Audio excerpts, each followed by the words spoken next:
Tanya Gus mengenai doa kunut witir pada sholat tarawih pertengahan Ramadan, apakah sama seperti kunut sholat subuh? Jika sholat tarawih sendiri, apakah juga disunahkan untuk membaca kunut? Ya, memang di antara sholat yang disunahkan kunut itu kan subuh, juga saat sholat witir memasuki di separuh akhir ya. Tadi masuk malam ke-16. Ini sunnah muakkad ya. Adapun doa kunutnya itu sama dengan sholat subuh, atau kita doa sendiri boleh, kita tambahi doa kunutnya Sayyidina Umar, atau kita tambahi doa kunut nazilah. Jadi istilahnya itu doa kunut itu kan doa kita, diperbanyak berdoa karena Ramadan sudah memasuki akhir. Intinya begitu. Jadi ini Ramadan sudah semakin mendekati akhir, perbanyak berdoa karena permohonan di bulan Ramadan itu dikabulkan, terutama di separuh akhir. Ini ya, minta doa apa saja sampai. Nah, kalau doa sendiri ya bisa banyak, tapi kalau Anda ngimami di masjid, bisa besok orangnya absen ya. Kalau panjang seperti doa di Mekah itu ya, itu kan panjang, boleh dibaca apa saja. Imamnya salah, doanya hilang. Iya, ada di sini. Baik Gus, kemudian ini juga ada datangnya dari sebentar sebelum kita lanjutkan, ada satu lagi Gus yang masalah kunut tadi. Kalau seandainya pas waktu sholat sendiri, kemudian doa kunut itu dibaca di witir nih, itu dimulai dari awal Ramadan boleh nggak? Tidak ada kesunahan. Kalau sholat kunut itu di semua sholat disunahkan sebetulnya, bukan hanya di subuh. Di subuh itu sunnah muakkad ya. Tapi di selain subuh sunnah. Artinya muakkad itu ya. Nah, sini kan termasuk sunnah abad. Kalau muakkad ini, kalau tidak kunut disunnahkan lagi menggantinya dengan sujud sahwi.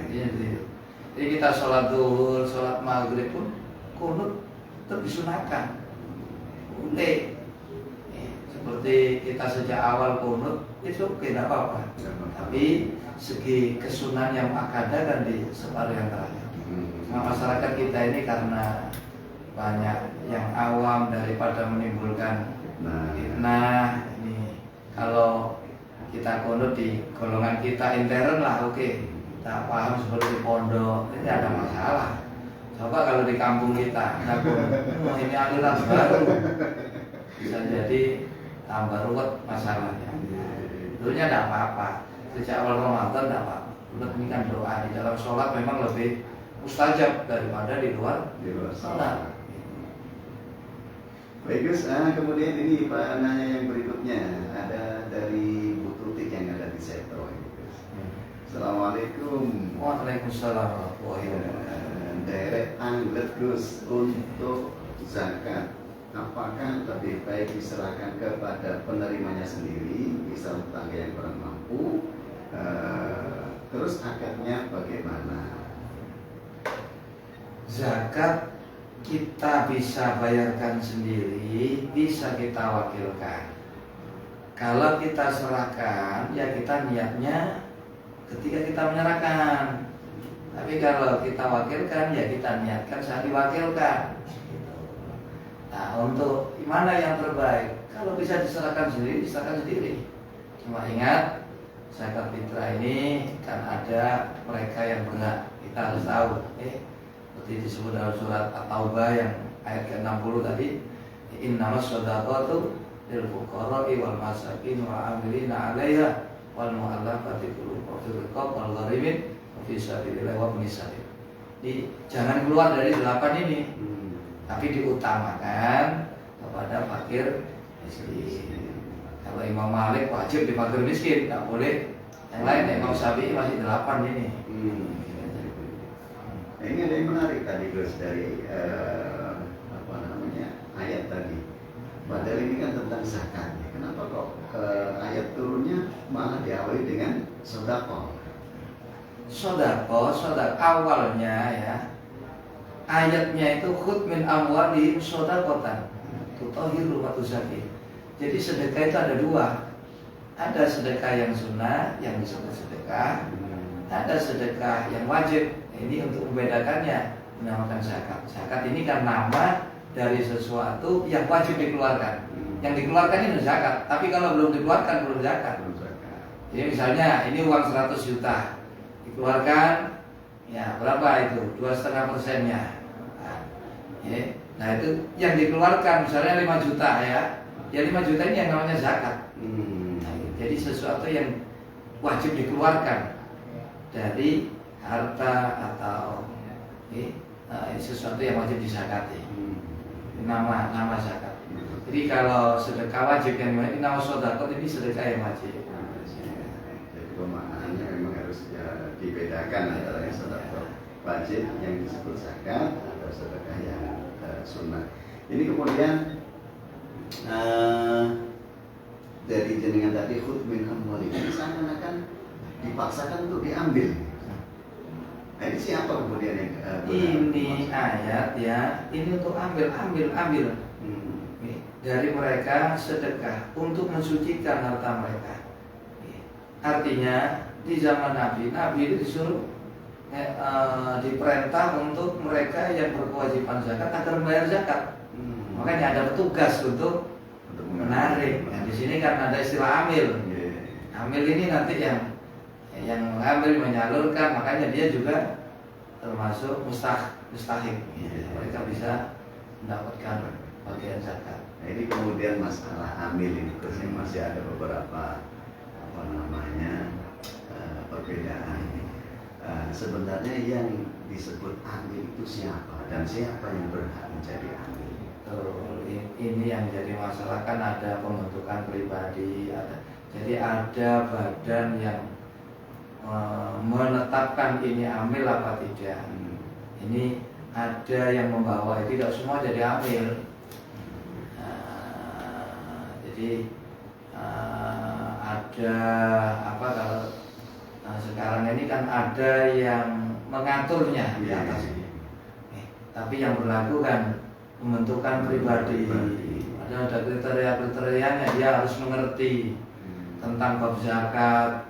Rata-rata yang mengurusi begitu tidak mengerti tentang zakat. Ini perlu jadi rebutan. Makanya yang paling enak, paling aman, kita menyerahkan zakat kita ini kita harus tahu siapa yang kita serahkan. Karena ini taukil, kita wakilkan kan, kita jangan tolong diserahkan ke yang benar. Nah kalau kita belum tahu orangnya seperti tentang keilmuan zakat, apalagi tidak amanah apa tidak, lebih baik kalau tadi saya bilang lebih baik diserahkan sendiri atau enggak, lebih baik diserahkan sendiri, lebih aman ya. Aman. Tapi kalaupun ditaukilkan, diwakilkan juga bisa. Baik begitu Bu Tuti yang ada di Setro. Jadi kalau jenengan memang ada mengetahui tetangga yang kurang mampu atau masuk kategori fakir atau miskin, lebih baik diserahkan sendiri. Niatnya nggak seperti biasa lah. Nama itu adalah ijazah kata fitri. Itu kalau diarahkan, kalau nggak bisa arahnya ya cuman di dalam hati. Ini banyak, ini praktek-praktek ini Gus. Artinya begini, banyak praktek-praktek dari amil itu yang mentalkin niat. Tapi orang itu hanya disuruh menirukan secara lisan. Itu tadi diingatkan, niatnya itu bukan di lisan tapi di hati. Jadi hati jenengan harus juga mengatakan, saya mengeluarkan zakat, saya niat mengeluarkan zakat untuk saya, untuk istri saya, seperti itu. Itu hati yang berbicara. Seperti sholat. Sholat itu talafut bin niat, itu sunnah. Yang perlu itu di dalam hatinya. Terkadang orang terpancing nawa itu sauma godin, tak tahu maksudnya apa itu loh. Nah ini ada niat ini kan yang wajib di hati. Lisan ini hanya memudahkan hati mengucapkan. Itu. Jadi perlu dipahami. Jadi perlu diingatkan ya, hatinya juga harusnya. Dan itu yang lebih wajib gitu. Itu yang wajib. Kalau bicara itu kan sunnah, nah membantu hati.